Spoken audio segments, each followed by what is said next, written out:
por escrito. Por escrito. Radio Anáhuac 1670 AM.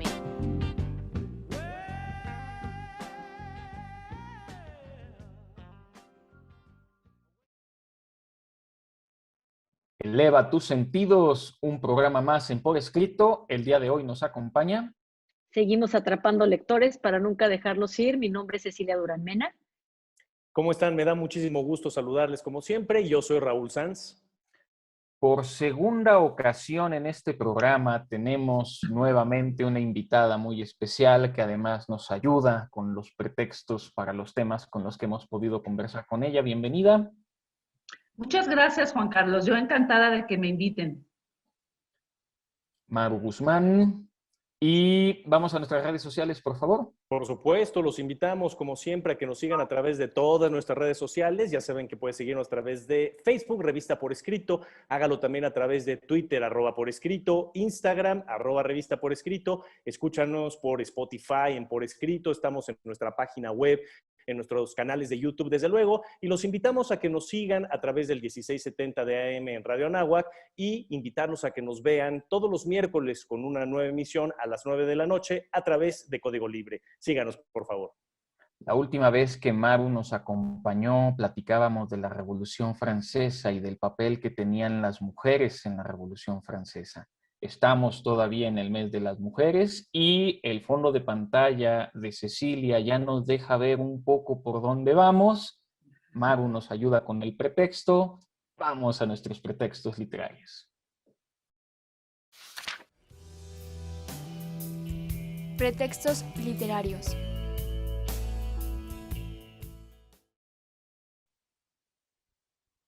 Ya en nuestros pretextos literarios, mi querida Ceci, ¿cuál es el pretexto del día de hoy? Fíjate que hoy vamos a hablar de un tema padrísimo, muy ignorado en la literatura, en términos generales desconocido, que es ¿por qué es importante la literatura afrofemenina? Afrofemenina, imagínate nada más, estamos hablando de un sector que ya hemos platicado, ha tenido una lucha muy fuerte para hacerse escuchar. De por sí no leemos mucho autoras femeninas, ¿verdad? Y además menos de raza negra. Entonces, la visualización de las negras a partir de todos estos textos favorece este desarrollo y este activismo que ellas han tenido a lo largo de la literatura. Y vamos a ver cómo estas expresiones artísticas han ido balanceándose de un lado al otro, dejando verdaderas piezas artísticas que vale la pena leer. Sí, me robaste la idea, mi querida Ceci. Justamente yo iba a hablar, como lo platicábamos en programas previos en este mes de marzo, ¿sí? De por sí no seguimos mucho la literatura de mujeres como autoras, como escritoras. También si nos ponemos a analizar y a profundizar, pocas veces en las novelas vemos un protagonista muy bien desarrollado también como mujer, ¿no? Y tuvimos la oportunidad de platicarlo recientemente con otra de nuestras invitadas cuando estábamos hablando del periodismo, que no se trata solamente de desglosar a la mujer como protagonista, sino ella decía, se me quedó muy grabado, hay que leer todos los géneros, hay que leer autores, punto, no solamente mujeres o hombres. Y a mí me gusta abogar justamente por esto en el mes de la mujer, ¿no? Que lo que estamos buscando es equidad más que igualdad, ¿no? Iguales, ya lo comentábamos, nunca vamos a ser el hombre y la mujer, tenemos pensamientos distintos, tenemos una constitución física distinta, iguales no vamos a ser, pero sí podemos buscar siempre la equidad. Y por eso creo que nuestro tema de hoy es extraordinario, porque no solamente seguimos abogando por la equidad de géneros, en este caso estamos también metiendo a nuestros contenidos literarios a la cuestión racial, que ha sido durísima. En nuestro país tenemos una cuestión racial tremenda, pero obviamente nosotros lo vamos a enfocar el día de hoy a los afroamericanos, a las mujeres afroamericanas, que qué sufrimiento han tenido tanto en el propio continente africano, como si nos vamos a nuestro vecino del norte en Estados Unidos, la historia de la raza negra, tanto hombres, pero en este caso sobre todo para mujeres, ha sido cruda, ha sido dura, y eso es lo que vamos a analizar el día de hoy.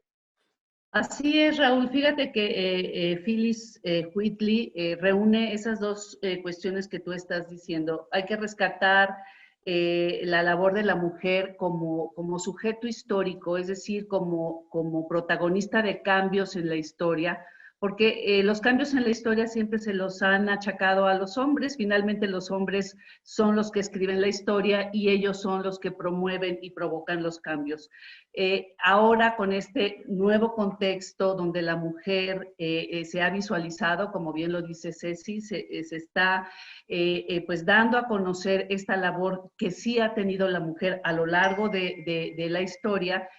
Phyllis Wheatley, pues entonces encabeza esta visualización de la mujer como un ser creativo, como un ser inteligente, pero no nada más eso, sino que proviene de una mujer negra, donde pues los negros no se les consideraba el mismo estatus racional que los blancos. Estamos hablando del siglo XVIII. Entonces, hay un largo recorrido por hacer y pues es muy importante rescatar a estas mujeres.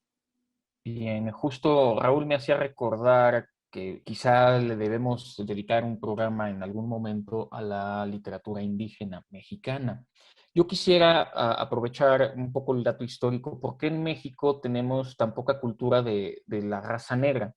Y es relativamente simple. Como fueron los españoles quienes conquistaron México por el contexto religioso católico contrarreformista, a pesar de que había debates de si los indígenas eran o no eran seres humanos, de alguna manera, y aunque hubo exterminio y hubo muchas cosas negativas, no se exterminó a la comunidad indígena, como sí ocurrió por el contexto religioso protestante de los ingleses. Esto ocurrió en Norteamérica y también ocurrió en Brasil. Por estos mismos contextos religiosos históricos es que ahora sí que el esclavismo, traer esclavos de África a América, fue permitido tanto en Estados Unidos como en Portugal, que aunque también tenían un contexto católico, no era igual que el español. Por eso es que hay tan pocos habitantes de raza negra en México o tan poca herencia. Ahora, adicional a eso, hablar de la mujer, hablar de los negros en el contexto mexicano, pues no sé, es un poco raro. Por eso todavía en México es un poquito extraño encontrar a alguien de raza negra. Nos quedamos viendo porque todavía no es común. Hagámoslo común porque todos somos habitantes del mundo. Y existe, Juan Carlos, o sea, en las costas de Veracruz y en las costas de Guerrero, y hay una riqueza cultural muy, muy interesante. En términos de literatura afrofemenina, es algo bien, bien curioso porque las primeras novelas van a presentar personajes muy afectados, muy, muy cercanos a como si fueran personajes blancos, pero de raza negra. Y poco a poco van a ir recuperando el orgullo, el valor, las tradiciones que tanto reprimieron, y entonces sale una expresión de armonías, de colores, de ritmos que son tan intensas que vale la pena leerlas porque verdaderamente es una chulada. Es muy cierto lo que ya comentaba Juan Carlos, ¿no? De que no estamos en México tan habituados a ver personas de raza negra, ¿no? Qué bueno que Ceci aludió en este caso a Veracruz, que es justamente donde los esclavos negros de origen africano precisamente se asentaron más que nada en esta región, ¿no? Y ahí es donde se mantuvieron. Esto me hace pensar en dos zonas latinoamericanas donde sí hemos tenido una mayor riqueza en literatura de mujeres de origen afroamericano. Estoy pensando en Cuba, sobre todo en la etapa de la Revolución Cubana previa, ¿no? Con Fulgencio Batista y post-revolucionaria, desde luego, ¿no? Alzando la voz en los derechos que se abogaban. Y la otra dictadura que también me viene a la mente, pues es justamente Brasil, de la que ya se hacía mención, una dictadura que tuvo a varios personajes, ¿no? Quizá el más importante, Medici, entre todos los que podemos abordar dentro de la dictadura brasileña, pero que justamente a partir de esto, ya en 1990 y en adelante, se alza la voz precisamente de las mujeres con más de 258 obras, ¿no? Entonces, creo que esto es importante mencionar. Ahora, también yo quisiera recalcar la diferencia entre la colonización inglesa y la española. Recordemos que la colonización española encuentra mano de obra dócil y fácil para hacer los trabajos.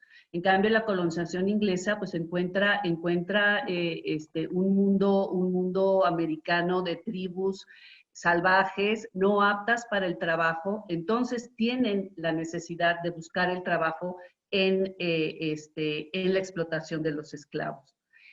La cuestión religiosa es muy importante, pero también la cuestión práctica del trabajo en el que pues aquí no hacía falta, más que para los trabajos difíciles, que eran las minas, que entonces ahí sí traían negros porque pues sobrevivían más tiempo a las condiciones, y por cuestión geográfica, pues las costas, ¿no? Excelente, excelente, porque esto nos ayuda a contextualizar las razones por las que ahora tenemos que conocer precisamente esto. Y sí vale la pena señalarlo, sí hubo, por supuesto, esclavitud en México, pero tenía que ser más a escondidas, no era tan abierta como en otros lugares, y precisamente Veracruz y Guerrero, como mencionaba Ceci, son los lugares donde se dan. Ya para cerrar con esta sección, nada más un dato que tiene que ver con la esclavitud moderna, con datos de 2016, 9.2 millones de hombres, mujeres y niños viven en una forma de esclavitud moderna. Esto es 23% de esa población. Vamos a nuestra siguiente sección.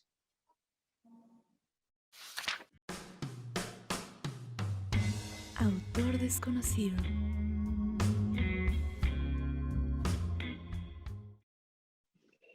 Esta vez, en la sección de lo desconocido, le voy a dar voz a la verdadera experta, que es Maru Guzmán, para que nos hable de una autora entrañable, maravillosa, magnífica. Maru, el espacio es todo tuyo. Muchas gracias. Pues bueno, gracias por la oportunidad. Yo vine a platicarles sobre Phyllis Wheatley.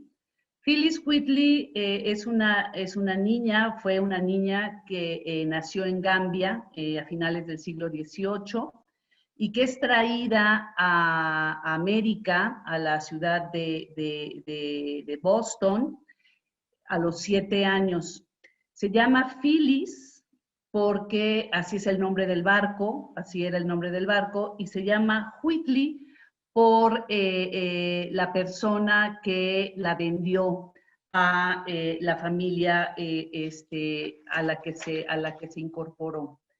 Ella, bueno, pues tuvo pues también la ventaja de haber sido vendida a una casa de las colonias del norte, porque los esclavos, pues recordemos, los traían de África, en la parte sur, en las colonias inglesas del sur, pues las llevaban a las plantaciones.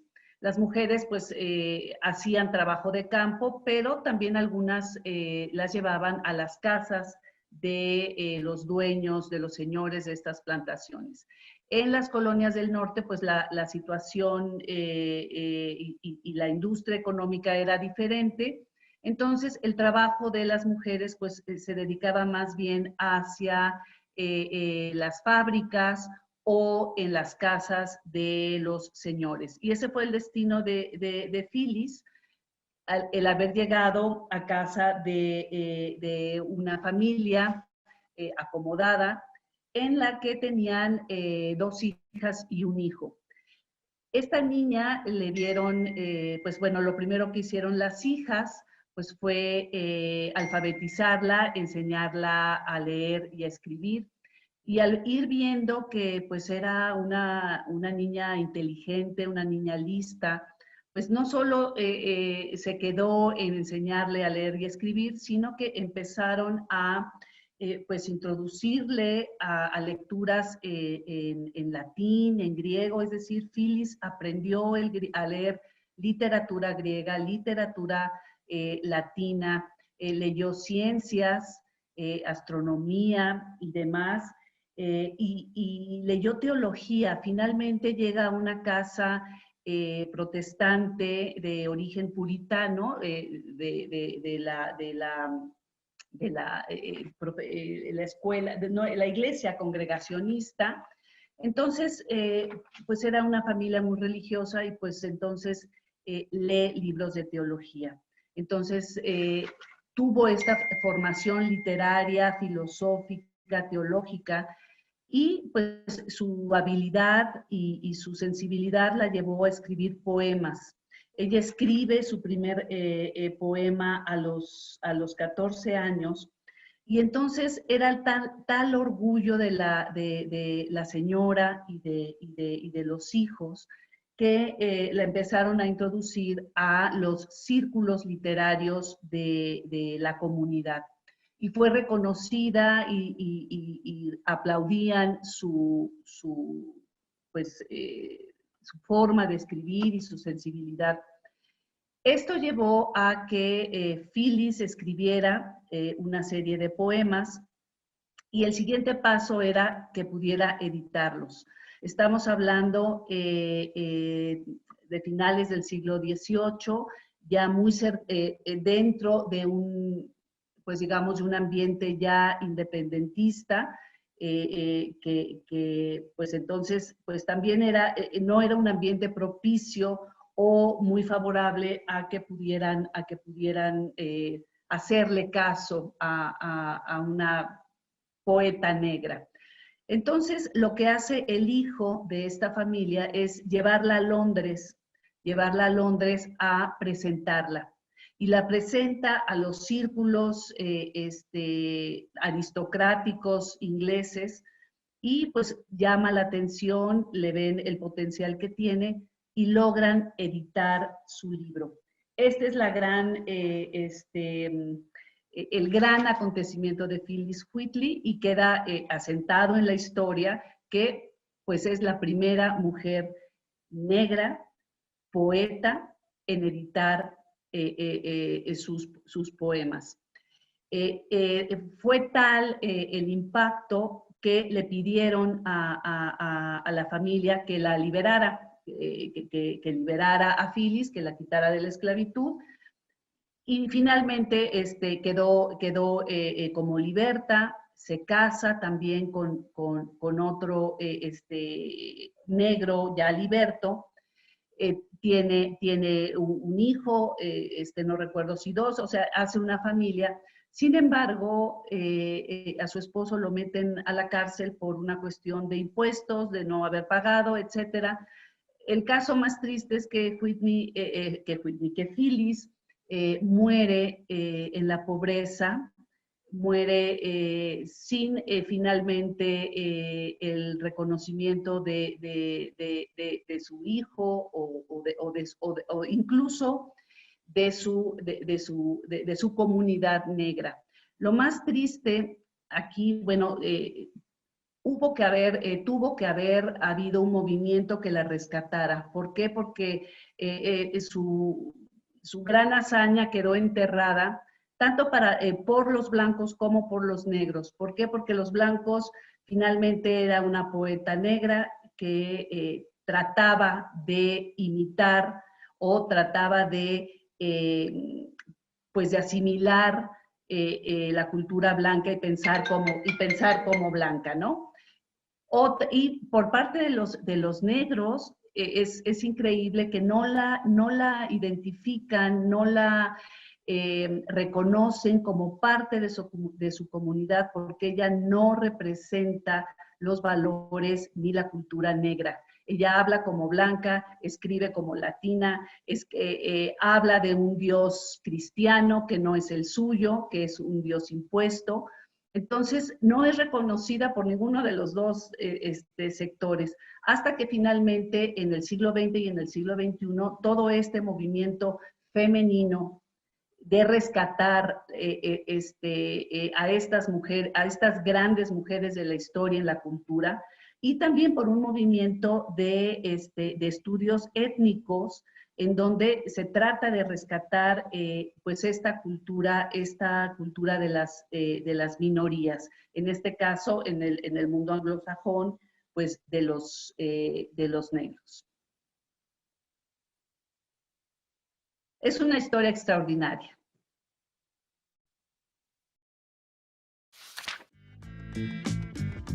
Conversaciones.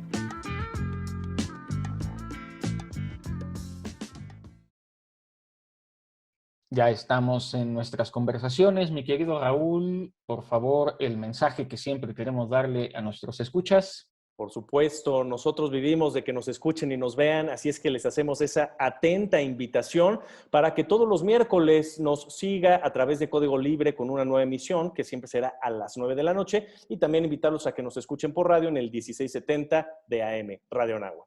Ya se vio muy drástico, Raúl. No es que vivamos de esto, pero nos gusta mucho hacerlo y por supuesto el programa existe porque hay gente interesada en estos temas. ¿Cómo empezamos? Es la metáfora. ¿Cómo empezamos nuestra conversación el día de hoy, mi querida Ceci?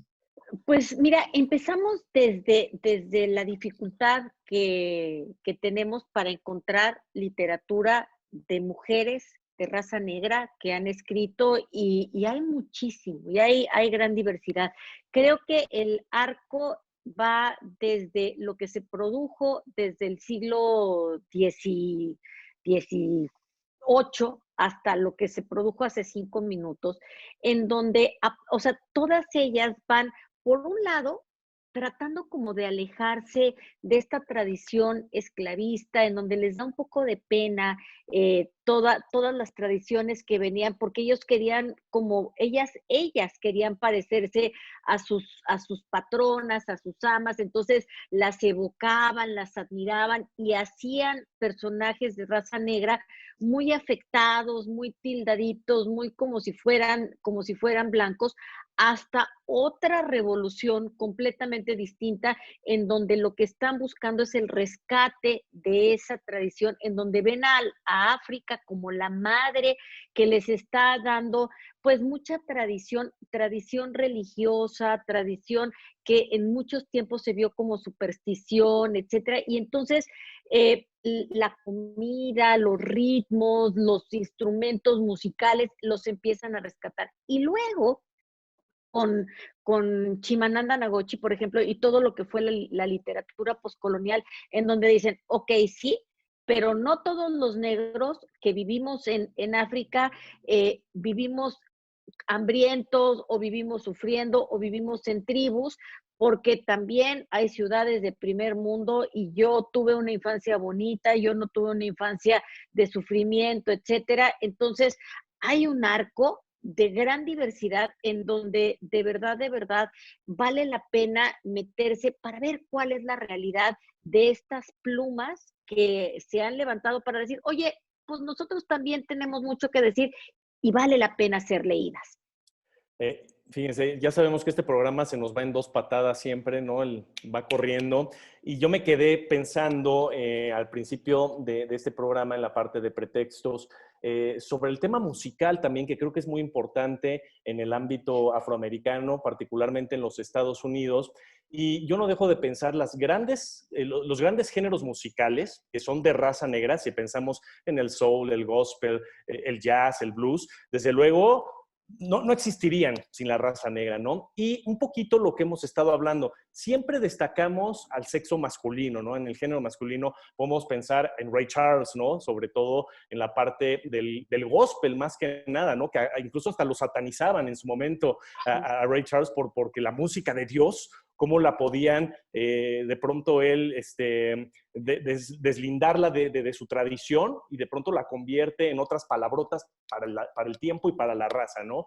También podemos pensar en el blues, podemos hablar de B.B. King, ¿no? El rey del blues, y de esta naturalidad que tenía para tocar la guitarra sin poder leer una sola nota, bueno, era increíble.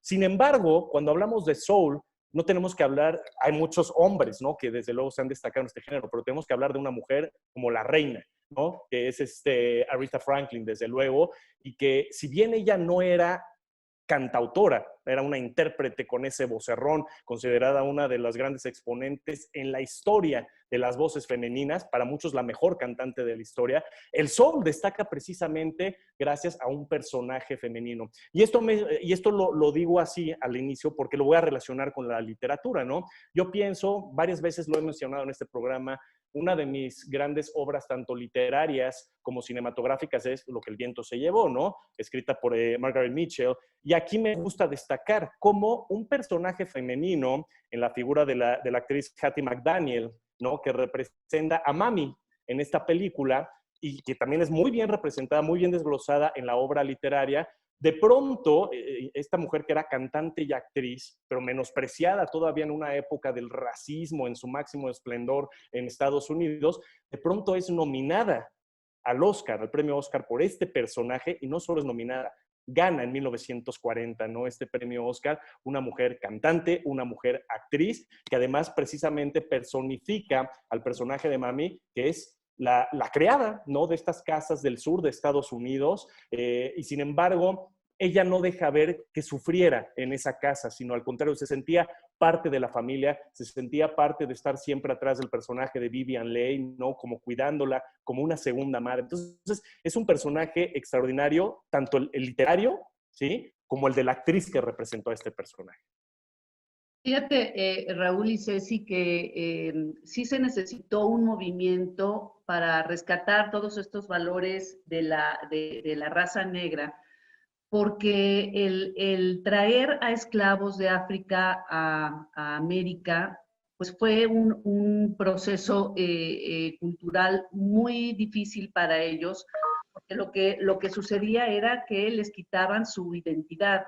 Es decir, ellos perdían su nombre, perdían sus raíces, perdían todo contacto con lo que fue su cultura, aquellos que pudieron vivir años allá, sobre todo en los primeros barcos que llegaban a América. Y luego, como bien comentó Ceci, pues se trataba de borrar y de quitar esta identidad negra. Y claro, pues tenían la imagen de la cultura blanca, en el mejor de los casos como para parecerse a ellos o parecerse a ellas, y en el peor de los casos, pues para odiarlas, ¿no? Para odiarlas porque significaba la raza blanca, la opresión. Entonces, sí se necesitó un espacio histórico propicio para rescatar todos estos valores, y qué mejor que a través de la música, a través de la literatura y a través de todas estas manifestaciones culturales. La pintura, la escultura, vamos de pronto a ver que son protagonistas y hacedores de una gran cultura, el deporte también, ¿no? Y que poco a poco se va a ir visualizando, y que habrá tiempos también en que pues no los quieran, en que traten también de opacar este movimiento de visualización de la cultura negra, que después se llamará afroamericana, ¿no? A pesar de que, bueno, se independizan las colonias americanas, va a seguir habiendo todavía movimiento de esclavos. Pero lo que va a ocurrir después de las independencias de América, recordemos 1810, 1820, los europeos van a empezar con el imperialismo a dominar África y a explotar los recursos africanos. Y lo que acaba de comentar Maru tiene mucho sentido, porque siguen estos territorios sin poder tener su propia identidad. Los países africanos comenzaron sus independencias después de la Segunda Guerra Mundial, a partir de los 50, los primeros países 60, 70, y apenas tiene poco tiempo realmente en que ya pueden hablar con propia voz. Y por eso vale la pena señalarlo. Quisiera comenzar ya con los libros. En un lugar del Atlántico, espero pronunciar bien el nombre, Fatou Diome. Es una historia de un choque de culturas opuestas que tiene que ver precisamente con África y específicamente Francia, que ha sido uno de los países que quizá tiene mayor número de migrantes de otros lugares, pero particularmente africanos, argelinos y demás, en su propio territorio. De hecho, tiene que ver con el fútbol esta novela y, claro, si nosotros observamos a la selección francesa de fútbol, tiene bastante mezcla de razas, y aquí este tema de las identidades empieza a ser un choque cultural. Fíjate que yo, mi querido Juan Carlos, quisiera hablar de un libro que después también se hizo película, en donde además aparece Oprah Winfrey, que se llama El color púrpura. Es es una novela epistolar en donde las cartas van dirigidas a Dios, y este Dios que, porque recordemos que mucha de esta literatura se da en esta franja que se conoce como The Bible Belt, que es como el Deep South de los Estados Unidos, de estados como Missouri, Louisiana, Georgia, la parte este del estado de Texas, en donde hay mucho trabajo rural, hay mucho trabajo muy, muy pesado, es la pizca del algodón, en fin, todos estos trabajos en las Carolinas, en fin. Y entonces, esta es una chica negra, la protagonista, que está haciendo estas cartas, porque además de todo fue violada y válgame Dios por quién fue violada, ¿verdad? Y sufre una serie de vejaciones y además de todo la violan, queda embarazada, pierde a su chiquita. O sea, es un retrato que verdaderamente se ve el maltrato de esta raza, de estas mujeres que vivían en estas tradiciones muy rurales, muy religiosas en la Georgia de los años 30 del siglo XX.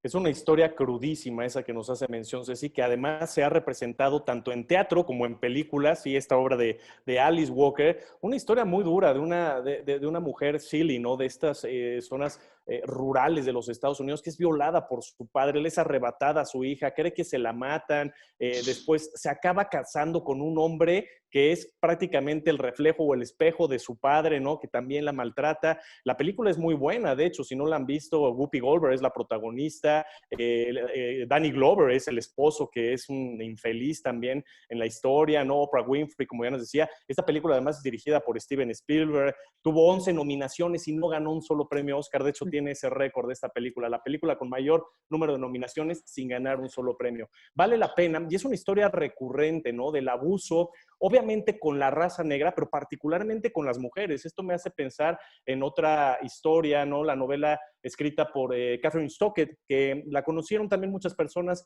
ya cinematográficamente con el nombre de Help.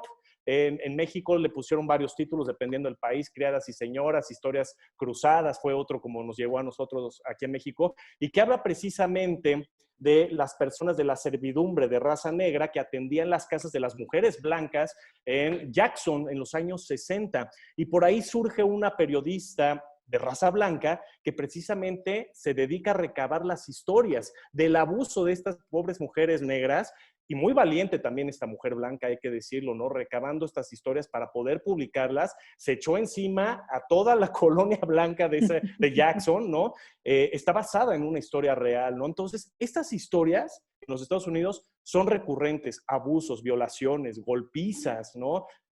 Secuestros, ¿no? Bueno, es muy crudo todo esto. Fíjate, ahorita que hablan de todo eso, pues ya quisiéramos escuchar historias no tan trágicas, bueno, ni siquiera con la palabra tan, o sea, historias de éxito, ¿no? Donde las mujeres no tengan que estar luchando y tratando de sobresalir, sino que pues esas cuestiones fluyeran, ¿no? Es un trabajo que se ha hecho, que se está tratando de hacer, pero siempre creo que la literatura retrata primero esta parte trágica para luego salir victorioso. Entonces yo creo que también quisiéramos ya contar historias victoriosas desde el principio, ¿no? Bien, sí, justo yo quería comentar que no toda la literatura afro, lo que fuera europea, afroamericana, incluso en la misma África, tiene necesariamente que ser esta situación de salir. Por aquí tenemos en el guión, me parece que es la de Quien teme la muerte, espero pronunciarlo bien, Nnedi Okorafor. Es una historia que secundariamente tiene el tema de la esclavitud presente, pero es realmente una novela de ciencia ficción post-apocalíptica, donde la idea es, sí, de fondo, el tema de preservar la raza humana y que hay mucho derramamiento de sangre, pero ya lo va haciendo de manera indirecta. No creamos tampoco ni que en el pasado, ni en el futuro, sobre todo por lo que acaba de indicar Maru, esta literatura solo puede ser trágica o solo puede ser de cómo va a salir adelante la raza. Tienes tanta razón, Maru. A mí, por ejemplo, por eso me gusta tanto Chimamanda Ngozi Adichie. ¿Por qué? Porque ella es una escritora nigeriana, eh, que sale de todo este canon de vamos a victimizarnos, etcétera. Dice ella termina su carrera de letras en Nigeria, se va a Estados Unidos y dice que cuando llega y somete su primer cuento a ser revisado, su maestro le dice, oye, pero aquí dices que tu historia está en Nigeria y estás poniendo a personas que se visten con marcas de diseñadores franceses, que tienen zapatos bonitos, que manejan coches y todo, y esto no son personajes africanos. Remítete a tu realidad. Y Chimananda voltea y le dice, pues es que esa es mi realidad, o sea, yo no tuve hambre, yo tuve una persona que ayudó en mi casa, o sea, a ver, no todo dejemos de estereotipar y me parece magnífico eso que tú estás diciendo y Chimananda lo hace, bueno, de una manera gloriosa, verdaderamente. Es como si Maru nos hubiera abierto el caminito, ¿no? La brecha para hablar de mujeres de éxito también, que era precisamente la siguiente obra, y además muy contemporánea, ¿no? La que quiero mencionar, que es en este caso una autobiografía. Y me estoy refiriendo a Mi historia, o se llama en inglés Becoming, de Michelle Obama. Michelle Obama, que a mí me parece una mujer extraordinaria. Yo la admiro tremendamente, tremendamente a Michelle Obama. Me parece una mujer brillante, una mujer de éxito, una mujer que ha sabido tener un equilibrio en su vida en muchísimas aristas, ¿no? Es madre de familia, ha sido empresaria exitosa, como primera dama, tan brillante como su esposo, ¿eh? Muchos incluso la catalogan como una mujer que tiene mejor oratoria que el propio Obama, y mira que él habla perfectamente bien, ¿no? Yo en mis clases de habilidades universitarias de la comunicación incluso utilizo muchas veces a Obama, pero también a Michelle, porque Michelle es extraordinaria. No solo eso, en este caso, en esta autobiografía, cabe decir que Michelle Obama no es esa típica figura política que utiliza un escritor fantasma. Ella sí sabe escribir, para que vean. Entonces, es una mujer extraordinaria, vale la pena leerla, vale la pena conocerla porque es de admiración. Además, ella gran defensora de niñas y mujeres en Estados Unidos en todos los sectores que se imaginen. Entonces, de hecho, pues, me voy adelantando un poquito antes de las recomendaciones, pero esta es una de las grandes recomendaciones, yo creo que de hoy. Becoming o Mi historia, de Michelle Obama. Excelente, Raúl. Llegamos por fin podemos llegar a historias de éxito. Y fíjate que la historia que les voy a contar de Phyllis Wheatley también es una historia de éxito desde su propia realidad de esclava. Eso es algo extraordinario que pues ya les contaré en la siguiente sección, pero que ella no se victimiza, ¿no? Finalmente, incluso siendo esclava, habiéndole quitado su identidad, no se victimiza y logra algo pues extraordinario, ¿no? Que es escribir sus poemas. Escribirlos, no solo escribirlos, sino que se los editaran y ser reconocida en su tiempo. O sea, es algo extraordinario.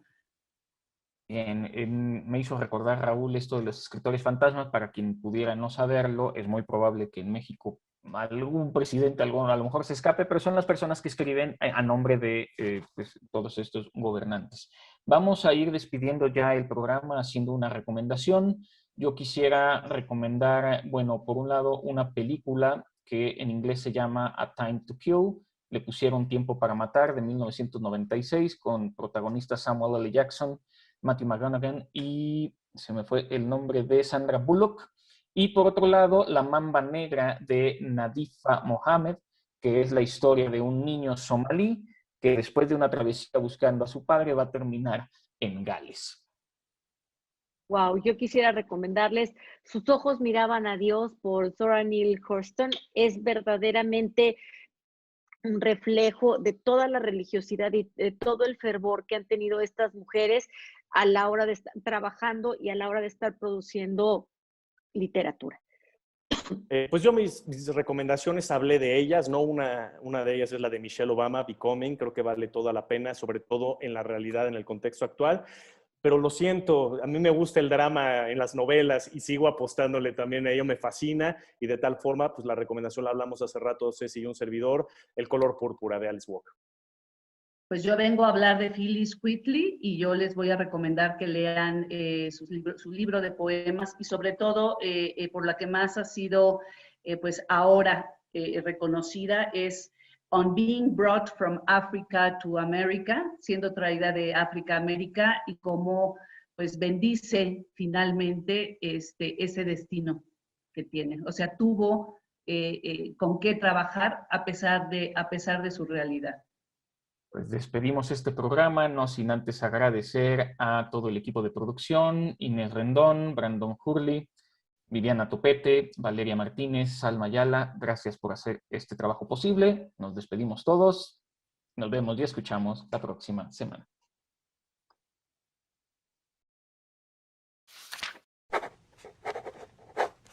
Ultimátum. Fue la gracia en la que me trajo desde mi tierra pagana. Le enseñó a mi ignorante alma a entender que hay un Dios, que hay un Salvador también. Antes no he buscado ni conocía la redención. Algunos ven a nuestra oscura raza con ojo desdeñoso. Su color es un hito diabólico. Recordad, cristianos, negros, tantos como Caín, podrían ser refinados y unirse al angélico tren. Sobre cómo fuimos traídos de África, fragmento de Phyllis Wheatley.